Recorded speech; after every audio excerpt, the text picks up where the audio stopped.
Mom Who Knows Nada. My name is Brianna, and this is the Mama Knows Nada podcast.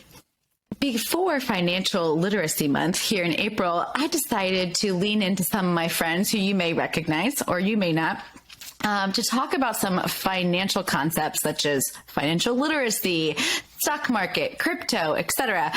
So we're going to dive in with Eric and Crystal. You might recognize them from previous episodes or upcoming episodes, depending, and how their journey to financial literacy and their own consulting agency, and why they specialize in crypto. But we're going to start at the basics and work our way up. So anyway, welcome, Eric and Crystal.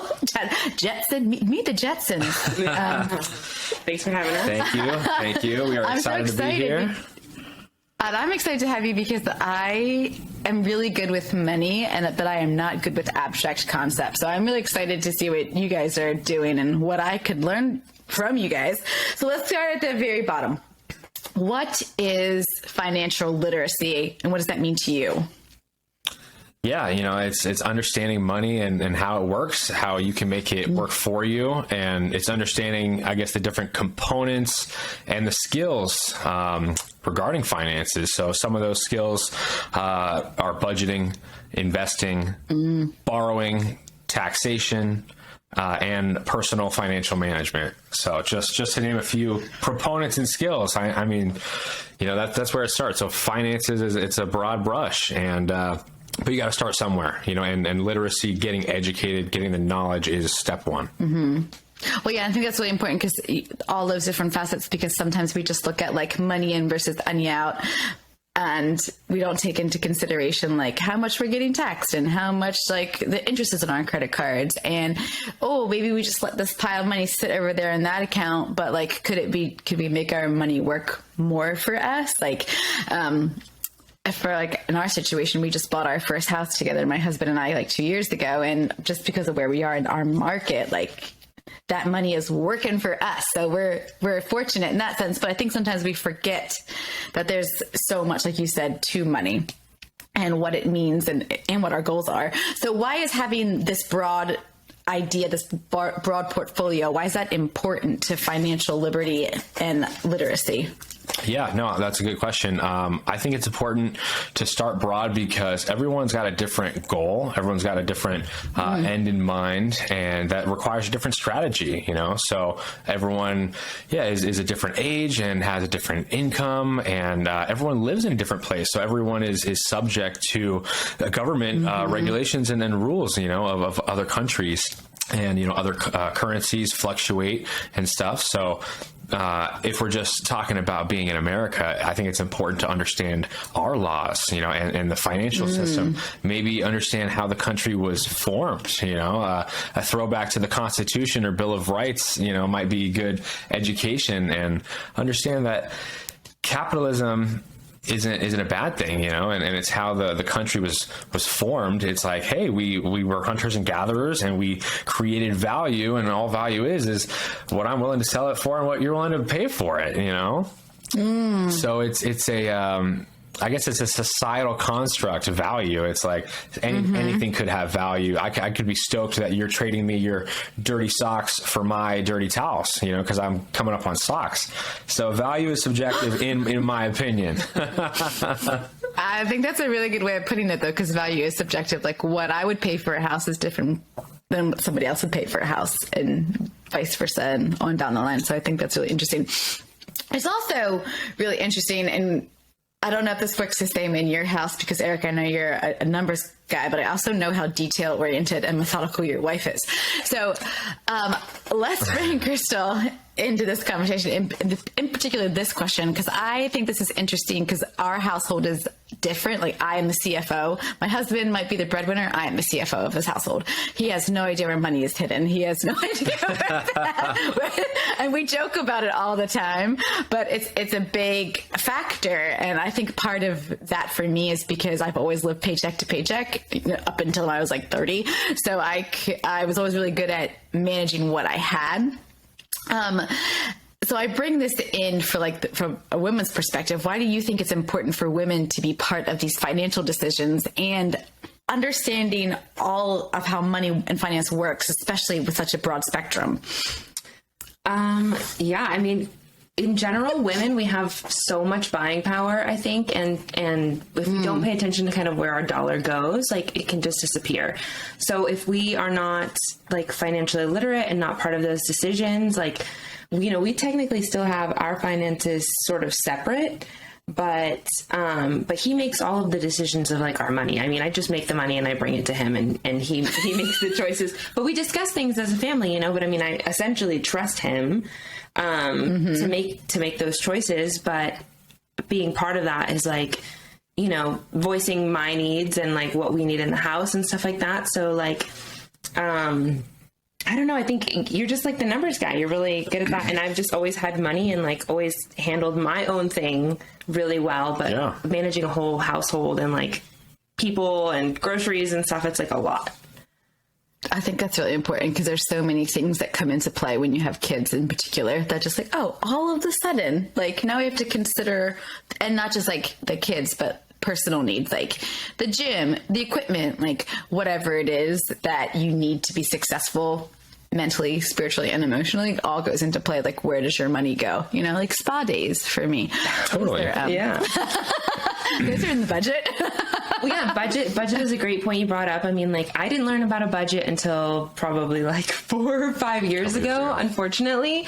And I think it could have changed my life, but that has made such a difference in our life, like learning exactly where your money goes. Because, yeah, when you're young and free, you're like, let's go out to eat and let's, you know, buy some drinks and stuff. And like, you don't realize how much that stuff is really tallying up. And if you can allocate that money somewhere else for the next 10 years and then not have to ever worry about that stuff again, like that, I mean, it's like a long-term thinking sort of thing. That's, I think. Yeah, totally.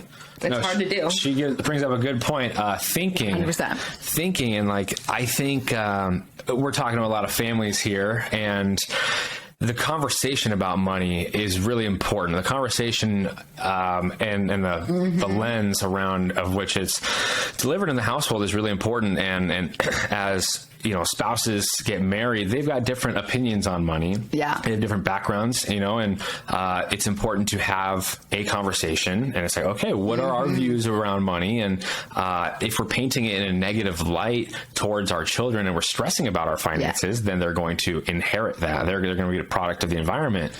So it's important to, I think, keep the conversation about money present and positive, and, you know, involve the kids. And, you know, that's why, that's why we like all kinds of finance, and we understand money evolves just like, you know, everything. So we're young and we got to stay up to date with things. You know, we're already up to date. I feel like, I don't know what the kids, you know, the 20-year-olds are listening to or how they're listening to the music. So my 2-year-old, you know, like when he's 10, we're screwed. So yeah, I'm right there. I'm right there with you. I do like the point you brought up about being independent though, because when you are independent and you only have to worry about yourself, you do different things with your money than you would otherwise. Like, you know, like my husband and I have us on, like, we both love to go out to dinner, obviously, but we have a strict budget of like, we're only allowed to go out 2 nights a week or 1 night a week, depending on the month, because of X, Y, and Z, because it's like, oh, why are we spending all this money on food and wine when we could cook at home when we're trying to like plan for college and et cetera, et cetera. Right. So I like that you brought that up. What small steps could anybody do, whether they're like single or independent or married, to be a little bit more financially literate? Yeah, I would definitely say making the budget, like know where you're spending it, right? And categorize everything to your last dollar. Just track it for like a month or 2, go through your bank statements and figure out where it's going. And then think about, does that align with your values? So for us, we value like our family and spending time with our family. So we wanted to trade out. We don't want to go to work for 12 hours a day and then give each other leftovers. You know, we had to figure out how to change that, how to make 1 unit of time work exponential amounts of money. So we do trade-offs, you know, so you look at your budget. Okay, well, I love dining out. This guy loves dining out. He's so extra, has to get the seafood tower. Drinks, of course. You know what I'm talking about. Yeah, totally. I know exactly what you're talking about. Yeah. It's not a shoe addiction or something over here. But yeah, once you quantify it, once you measure something, then you can kind of change it and reallocate it. And so that was that was definitely huge. And I think that everyone needs to sit down and do that if they haven't already. We talked about investing 10% of your income in yourself. So whether that means, to your dreams, to your, you have a really, like a painting that you love to do or painting that you love to do, and you want to buy yourself some supplies or something, 10% of your income, that's okay. If you want to invest it in stocks or crypto, that's okay too. If you want to invest it in your savings account, just put it aside so you don't have to look at it. That's great too. We love those. Definitely. Yeah, I like that. And it all starts with that budget, like she said. Like when you can see it on paper, you're like, oh my gosh, okay, I'm spending X amount at Starbucks, and then you equate it to how many hours at work that is. You're like, I'm working a whole week just to pay for my Starbucks, So when you start to reallocate, like Crystal said, it's huge, because when you understand money is fluid, or should be, it's got to move, and when you start reallocating, amazing things happen. Yeah. And you can really start to get a snowball effect going. My husband got really mad at me when I put him on a latte budget. I said, when Declan was born, I was like, yeah, you can have 2 lattes a week unless you're traveling. And that was it. And he got so mad at me. And I was like, you're spending $35 a week on coffee, and you have this bougie ass Nespresso machine. Like, what is going on here, buddy? Yeah, no excuse. So I know he gets really, I feel so bad, because he's probably like, oh my gosh, he talks about me on this podcast. Well, you're my point of reference. What do you want to do? It's your life. Yeah. But then I think, because the other thing is he's also a smoker. So like, you can't have both. You can't be smoking cigarettes and spending thousands of dollars a year, and addicted to lattes and spending thousands of dollars a year. So which habit can we kick quicker? Yeah. We were talking about that the other day. It's like, hey, we've all got a vice. Can you just have one, not 2 or 3? Can you go out twice instead of 3 times, a week? Like, just start cutting back. And once you see it on paper, you're like, okay, maybe go look at those bank statements first. Like your debit card, what you spend your money on, because it's easy when we swipe everywhere. Yep. And even now with inflation, you'll be amazed. You're like, oh my gosh, that's how much I spent last month. Like, in January, the month after the holiday season, like, oh, that's not a good start to the year, So yeah, and if you're like a tangible person, like we love the Dave Ramsey envelopes, the money envelopes. I don't know if you have ever done those. Yeah, so you put the amount of cash in the envelope, and that's all you have to spend. So that's very you can see, oh, I've got $10 left in there. Like I can't blow past that. Or something else that I learned was preloading a credit card. I don't know if you have ever done that either, but you use it like a debit card and you preload it so that you can still build credit. You can still get your points or whatever, and then you don't go over budget because you only spend what you have on there. Oh, so those are really good little tips that I have never done. I don't think many people have. Probably. Yeah, because usually they get the credit card because they're behind. They need the money. So if you got that $500 and you're going to spend it anyways, like you got to make a big purchase or something. So you can capitalize on the system. So I think if you understand how everything works, you can really capitalize. But I like the other point that you're bringing up. I think that transactions have become less transactional, right? Like you're not seeing the money disappear. It's like in this cloud, AKA your bank, and it's disappearing, but you're not physically letting go of it. You're just auto paying your bills or auto paying your mortgage. You're not physically writing that check or physically handing someone $10 anymore. You're like, I'm going to Venmo you, and then it feels like it's aloof, but really it's very intimate. And we think sometimes it's just kind of gotten lost in the idea of money has gotten kind of lost in this ether of how we're existing right now.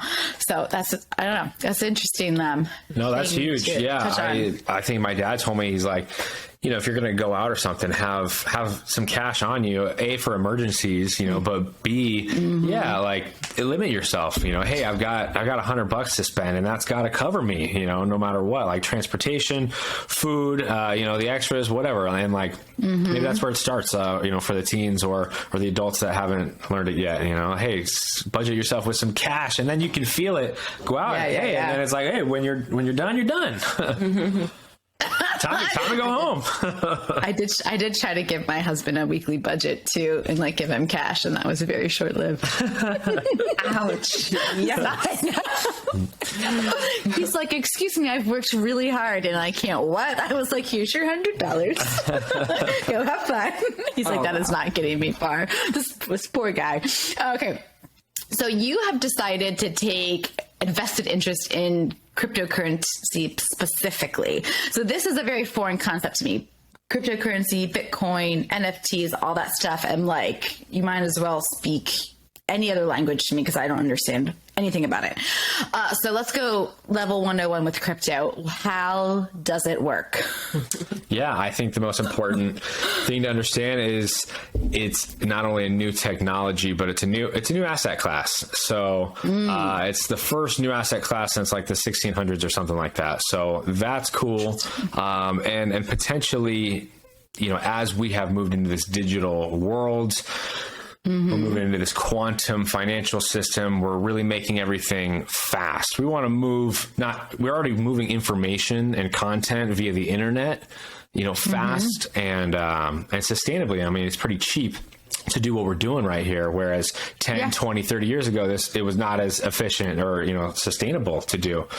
So, if you understand, the evolution of money, we're going to move value across the internet sustainably and fast. So instead of, if I need to wire money to Japan or Australia or whatever, it's going to take a couple of days and I'm subject to holidays and, banking hours and things of that nature. And there's a fee on top of that because that middleman, that intermediary needs to make their money as well. So the cool thing about blockchain technology is it's a decentralized environment and ecosystem that you can build on top of. So it's cool that it's trying to bring everybody together. So in the internet boom days, there were a lot of competitors, but things hadn't really gotten figured out yet. And there was eventually the Microsofts and the Apples, and then your JavaScript, your JavaScript and stuff. And now we're doing the YouTube and the graphics, and it all evolved. Yeah, so it's just an evolution of the internet. That's why I call it Web 3.0. So yeah, that's 101. New technology, and it's a new asset class. So that's where it's exciting. It still makes my head hurt. Yep.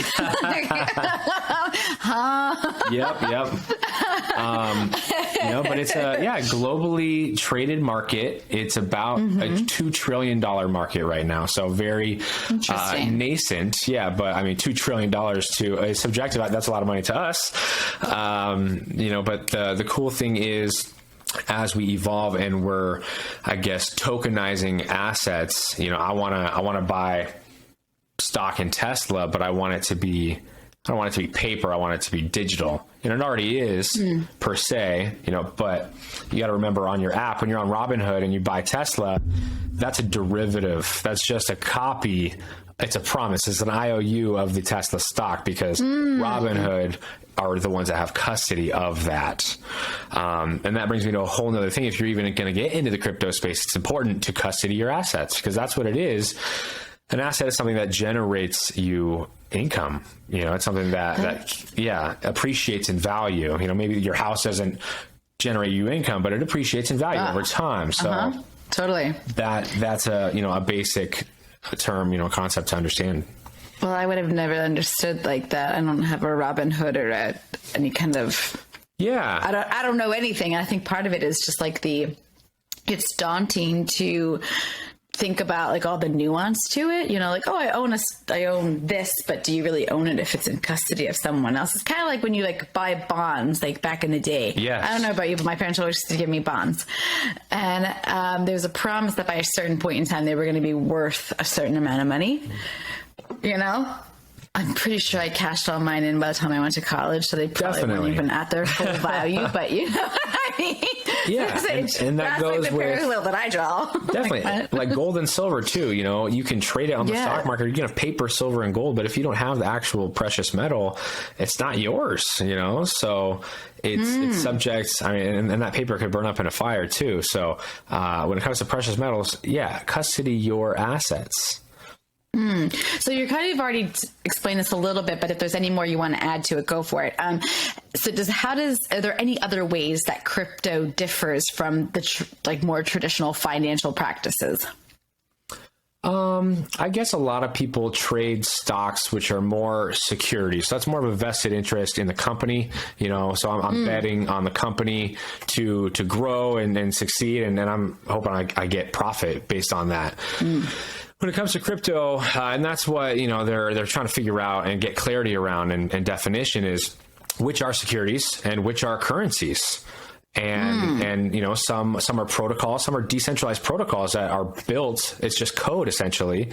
And that's the best way to describe it. It's like a protocol. It's an app that there is no, yes, it was created by some human beings, but it kind of is autonomous at that point, and it has no centralized authority, if that makes sense. So, yeah. So there's actually this lawsuit going on right now. The SEC sued this blockchain company called Ripple. They're based out of the North Bay, what's San Francisco area. Okay. And that's what we're trying to figure out, because just like Ethereum, they were raising money initially. They had an initial coin offering. They were trying to raise money to build their business, build their blockchain network. And they kind of slid through. They kind of got a free pass there. And that's where some controversy lies, because that's what Ripple's being sued for. But they were like, wait a minute, Bitcoin and Ethereum, you say are good to go. They got the green light. So where do we stand? So this case, whenever it wraps up, it should be this year, should bring some clarity and some regulation, which would be big, and I think that's what a lot of institutions are waiting for to jump right in. Because right now, hey, it is still a little speculative.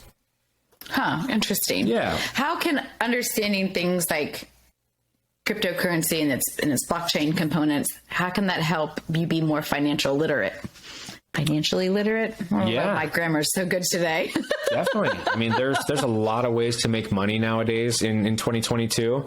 And this is just another way that's been introduced. Just like trading stocks, you can trade these cryptocurrencies,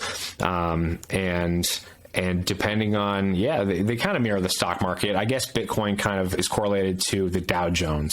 So typically if the Dow Jones is going up, Bitcoin is going up too.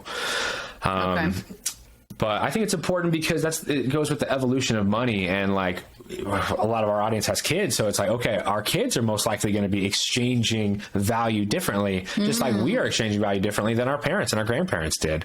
So that's why I would say it's important, and I think a lot of investors will say, hey, diversify your portfolio, and you should speculate. You should, depending on, what your status is, where you're at, your circumstance, if you can afford to speculate, it's money that you can afford to lose, but hey, there might be more upside than there is downside. And if you're only investing 1% of your net worth, which is what a lot of large corporations are doing, that's a good strategy to start with. If you're young and have a good job and you're climbing the ranks or whatever, and you can afford to do 10% of your paycheck or do more, maybe it's 5% of your net worth. But it all comes down to strategy. I mean, you can get in, but you got to know when to get out as well. It's just like anything. So it's an investment just like anything. Huh. Interesting. Invest in yourself, that 10%, or you can invest in cryptocurrency. Yeah. Hey, 5 and 5. There you go. That's why we talked about the budget so much. It's like, hey, do you want to spend $90 a month on your lattes, or do you want to put it in this coin and maybe it goes to zero, maybe it triples? You don't know.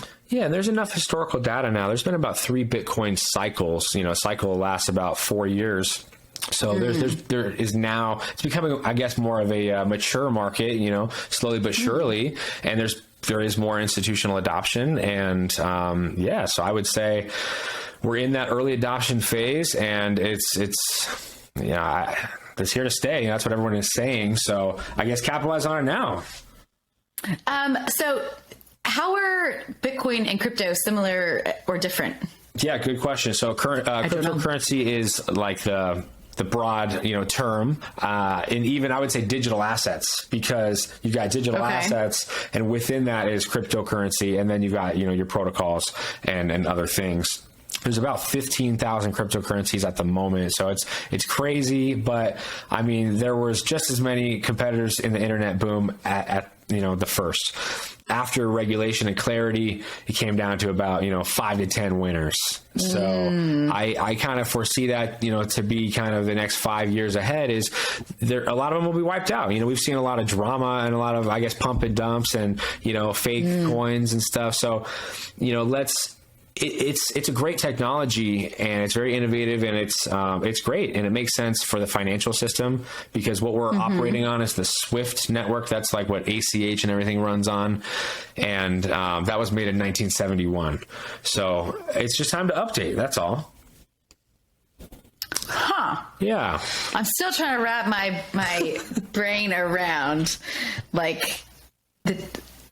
cryptocurrency, it's not tangible. I can't touch it, right? It's just like something that is created in this ether that I'm trusting is going to do something for me eventually, maybe. It's like it is transactional, but it's like that whole cloud component we were talking about, I was talking about earlier about how it's so far removed from us, but it still functions as a type of currency. That's kinda... Am I kind of getting it? I mean, it's so tangible that you can take it anywhere. It's borderless, and you don't have to have an identification or a bank account.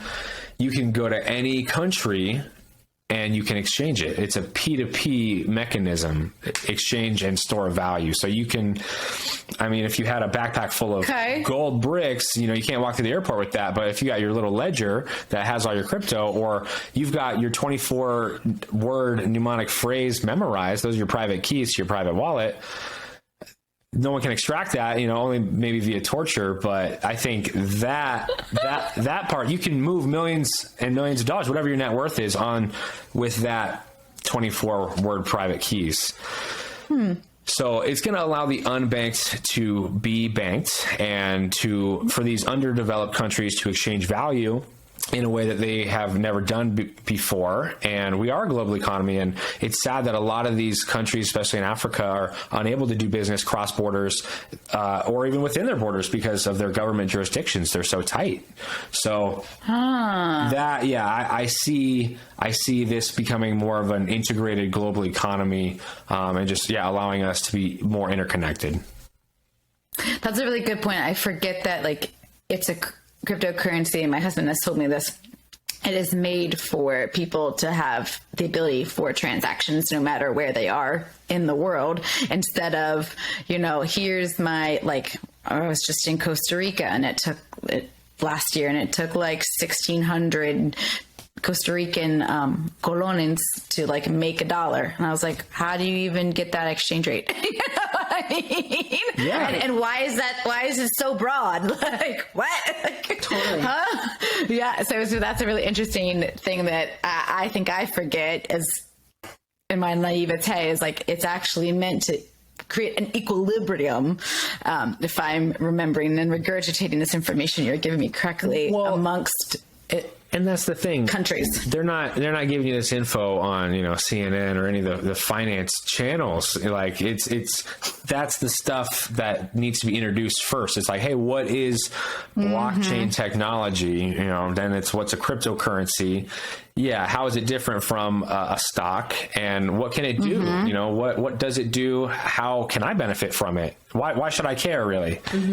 So that's kind of how it should be introduced. And it's just one component. It's just one aspect of our portfolio. Yeah, we're a little more heavily weighted in it, because we've been studying it, and we live it and breathe it, and really we know what we hold, kind of thing. Yeah, and a lot of people have questions too. At the end of the day, we just want to educate people. Right. And if it's on crypto, that's great. But if it's on financial literacy, that's also great, because it comes down to a mindset and an attitude and choices. Every day we wake up and we can choose to hit snooze, 5 times, or we can wake up and go for a run and get some exercise, or we can choose to invest 10% of our paycheck, or we can go buy beer. And you should just think, maybe you get your paycheck, you're like, okay, beer or Bitcoin? Beer or Bitcoin?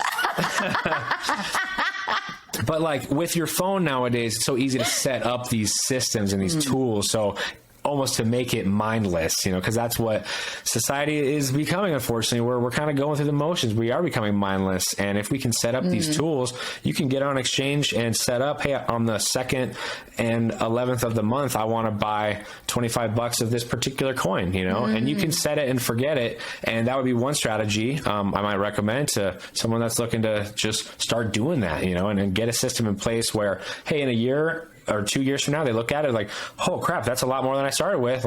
And that kind of becomes exciting. That builds the momentum. So what misconceptions would you like to address about these new technologies, in particular cryptocurrency and or Bitcoin? Gosh, some misconceptions. Well, I mean, I can only see the positive sides. Like for me, it's like we made the internet famous. Like our generation, we invented the internet and like we used it and made it cool and but we couldn't invest in it, right?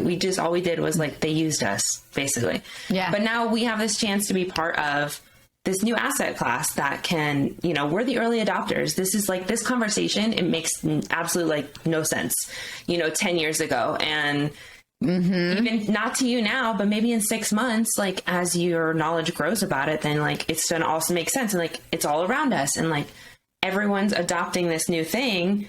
You really want to learn about it and be part of it. So I think, it kind of sounds scary because it's unknown, but we have to gain that knowledge. So one of, I guess, a misconception would be that it's a scam or a pyramid scheme or a Ponzi scheme or black internet stuff. It's not. No, yeah, and we talked about there are some imposters out there, and some people that are trying to take advantage of others, and it's sad, but just like the internet boom, there were shady characters out there trying to get you and hack you and all kinds of things. So that's why there does need to be clarity and regulation. But I think a common misconception is something's going to go up forever, and that's not the case with anything. I mean, maybe the S&P 500 over time, it's been consistently going up, but nothing goes up forever. And, just know that. So as exciting as this conversation might be in the future looks, you got to know where you're at in the market cycle, and you got to know a little bit about the economy as well. And, we might not recommend getting in at this point, nothing we say is financial advice, obviously, but at the same time, you gotta go into any asset with the mindset of holding for a minimum of 4 years. So if you're not willing to hold something for 4 years, don't invest in it. It's not a get rich quick scheme. I think people think that, and it's not. You see, I put $5 in Dogecoin and now I bought a Lamborghini, and that's not at all. That's a joke. That has nothing to do with. That is a common misconception. Yeah, because it's on social media. There, some people have won big, but how many times have they lost? And they didn't post any of their losses. They posted the one big win. So never compare yourself to anybody. That's so easy to do. You're on your own journey. You're on your own journey, and we all have our own starting point. We're starting at a way different spot than everybody, especially with kids.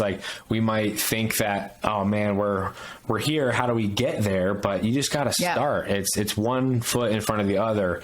And I think getting financially literate is step one.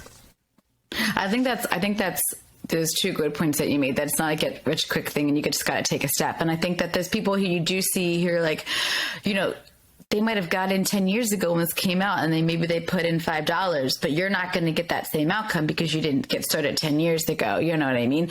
So I think that there's nuances to everything. And like you're saying now, you have to wait, just we're not going to sell our house today. It hasn't peaked its value. You know what I mean? Yeah. Also, there's capital gains tax, and who wants that? Yeah. But for somebody who's a novice, why should I care about getting into crypto, and what steps should I take to get started?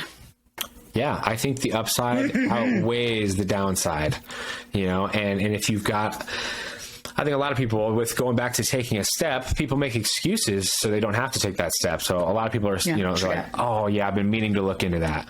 I hear that a lot. I've been meaning to look into that. It's like, okay, well, the clock is ticking and we all have the same 24 hours in the day. And I mean, what are you looking at when you're going to the bathroom? I know you're on your phone. Like, you could be getting financially literate.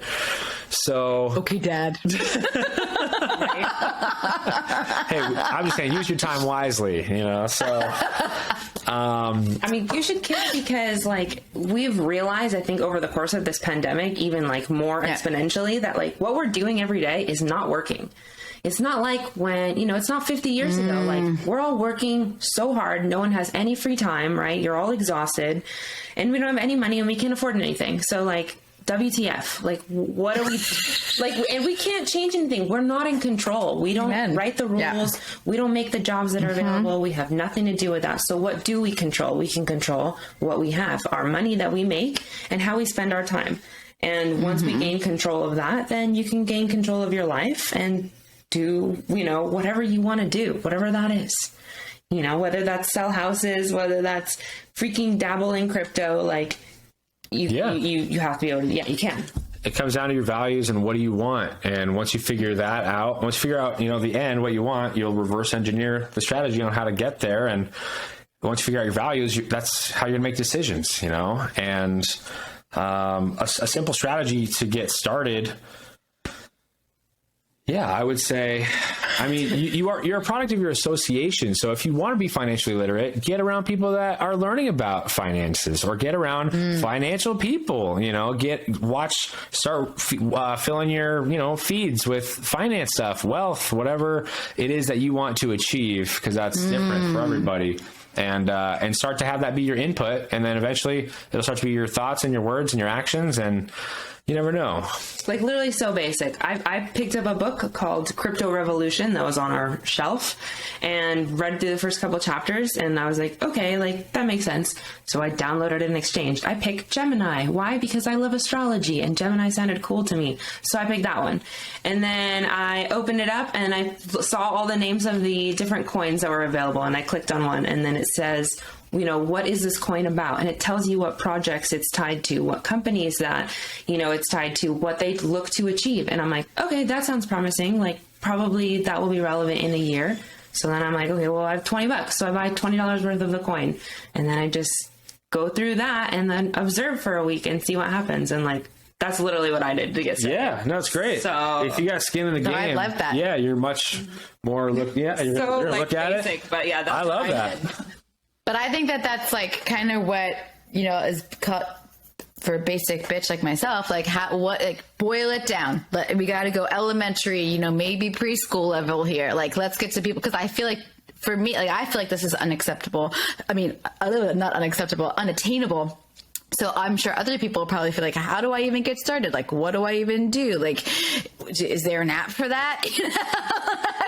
Like, that's the culture we kind of live in. And it's also made to be very ambiguous. You know what I mean? Like you're saying, there, some of the stuff you might see like it tied to, or like, in like those bars now and like S&P or like MSNBC or whatever news entity that you watch, but no one's really telling you what it to do or like what it means or why it's important, and like why, like when it came out, I was like, this is stupid. This isn't going to be anything. And then here we are like 15 years later. I'm like, okay, why is this stuff still here?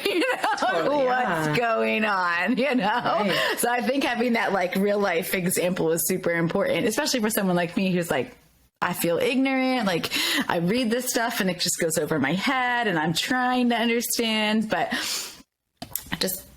there is an app for that. Absolutely. Yeah. And that's what, that's what we do is we help people find those apps and navigate the apps and, get started so they can invest with their own money and take their finances back into their own hands. Cause that's the coolest part is, you don't have to just hand your money over to some guy in a suit and like hope for the best, hope for that 10% return. And it's like, no, Bitcoin went up 400% last year. Like, wow, park a little bit of money in there. You're better off there than anywhere else, to boil it down. So if you're a return on investment, you want to make more money with this much money, then put it in the thing that can generate more, but that's ultimately what we help people do, is build a strategy, because everyone's got a different goal. Everyone wants something different.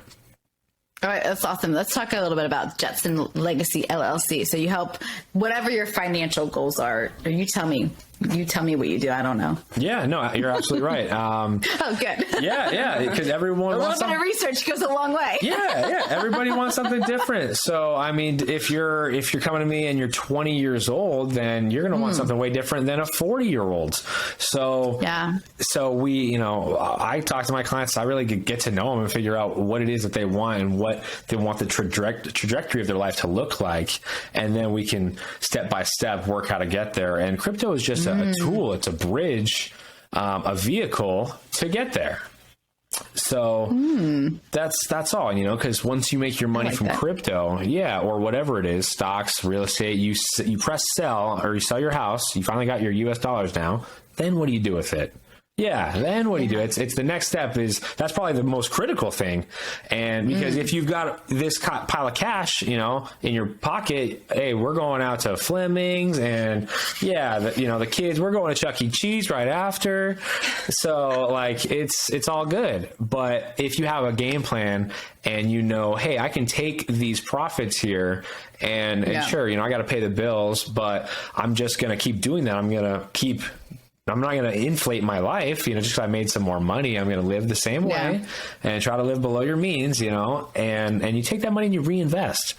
So whether it be into real estate or into stocks, and just understanding where you're at too in these cycles. We wouldn't buy a house right now because they're so darn expensive. We would wait for that market to correct a little bit. And hey, if we only save 20,000, 30,000 off the top of a house, whatever, it's not about how much you make, it's how much you keep. And being financially literate, you understand that, how you can make your money work for you, and you understand taxes, and you just think a little bit differently. So at the end of the day, I would say get around people that are also interested in getting ahead and, living a better life, because those are the people that are going to figure out the whole money thing. If you can get around the fiat system and the whole go to work, get a job, spend the money kind of thing, mindset. Yeah, totally. Yeah. So if you don't control the income, you don't control the outcome. Oh, I like that. So why was it important for you guys to start this consulting agency? Because this has benefited our life. I mean, gosh, cryptocurrency alone, investing and that whole mindset shift has helped us just free our minds so that we can free ourselves of the limitations, that have been put on us throughout the last 20 years. I got to quit my job, so that was pretty cool. I mean, the kids are fuel to the fire. We knew, because we knew when Dean was born, it was okay, she was going to work during the day, and then I'm going to work at night. So it's it's just the family's one of our values. That's a core value to us. So the fact that family wasn't getting family time and we weren't getting to invest in family, something had to change. And totally. That's when, I started reconnecting with some old buddies from college that knew about Bitcoin, and I just started my own research journey, and I, started learning, getting educated, getting financially literate. Then I got some skin in the game. And, luckily for me, that was right when COVID kind of hit, and we already had skin in the game, but I was like, oh, I'm buying this dip. I mean, these things are on discount. Buying this dip. And, you watch it grow and you're like, okay, I want to keep learning about this, because I mean, this is better than going to a job and leaving my family. I can, if the kids need me or, whatever, I can just go out there and, I think he figured it out. Right. And then his dad basically was like, oh, you figured it out? Well, here's some of my money. What can you do with this? And then, someone else asked, and then my mom asked, and then your mom asked. And then we were kind of okay, well, why don't we use all this knowledge that you've got, that you have studied and figured out and researched and stuff, because I don't want to do any of that. Truly, I just don't, it just doesn't in the beginning of my eyes would just glaze over. But, if he could help other people do that, then that was what the point basically it was. It was let's educate other people on how to do this, and then that way they can be home with their kids, and then we can have play dates, and everyone can benefit from more family, I think. Yeah, we don't like to be tied down, and like we see it. Okay, so my parents still work, and they're like in their late 60s, and it's like they're tied to the weekends. They can't visit unless it's a Friday, Saturday. Like they leave Friday afternoon and they got to drive home Sunday because you go back to work on Monday. And like it breaks my heart, and like that's we want to allow them to not have to do that. That's a goal of ours. And like, we want to help other people just get ahead. So you have more choices. That's all. Whether it's, if you want to keep going to work, that's great. But if you want to retire your dad, or, you want to have a great education fund for your kid or your niece or nephew, whatever it is, everyone has a different goal. So crypto has been a great tool and a blessing to us. Well, and I like that you highlight, what's your goal? This is a tool. There's a bunch of them in the kit. We can use this one. We could try a different one. Absolutely. I like that. But you'll never know unless you try. You take that first step. And who should reach out to you, and how can they find you? Yeah, anyone that's looking to be more financially literate, we actually are going to be putting together a YouTube channel that will be full of free education. It is. We'll keep you posted on that. It's not live, but Chains Explained will be the name, and there's going to be like blockchain. So it's going to be covering a lot of financial topics. Blockchain being a main focus, but we've got a lot of different personalities and perspectives coming on that. So we'll keep you posted on that. That's awesome. Well, for now, I love that. Anyone that's serious about just understanding crypto, learning these different apps, how to navigate them, you guys can find me at JetsonLegacyLLC.com, website full of free education. So that'd be a good place to start. Oh, that's awesome. Well, thank you guys so much for being here and helping me. So good to see you. Yes. Wrap my brain around cryptocurrency and blockchains and all that stuff. Don't be top of the blockchain. I know, right? I'm like, this is why I call myself Mama Knows Nada, because you can always learn something every single day. So that's me. I hope you guys learned something today. And if not, have fun trying to figure it out. Thanks.